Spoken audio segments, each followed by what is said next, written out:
రాత్రి వేళల్లో నిద్ర బాగా పట్టాలన్నా, బాడీ బాగా రిలాక్స్ అవ్వాలన్నా, రిపేరు క్లీనింగ్ బాగా జరగాలన్నా, రీఛార్జ్ అయ్యి రిఫ్రెష్ అవ్వాలంటే కూడా మెలటోనిన్ అనే హార్మోన్ రాత్రి వేళల్లో చీకటి సమయాల్లో మన శరీరంలో ఎక్కువ రిలీజ్ అవుతూ ఉంటుంది.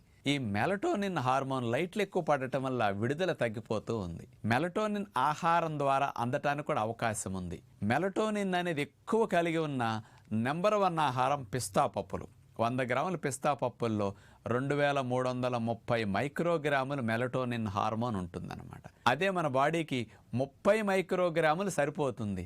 కాబట్టి అన్ని పిస్తా పప్పులను రోజు ఉదయం నానబెట్టుకుని సాయంకాలం తిన్నా, సాయంకాలం నానబెట్టుకుని ఉదయం తిన్నా బాడీలో మెలటోనిన్ హార్మోన్ ఉత్పత్తి బాగా పెరుగుతుంది. నిద్రపుచ్చటానికి, గాఢ నిద్ర పెరగటానికి హార్మోన్ ఎంతగానో దోహదపడుతుంది.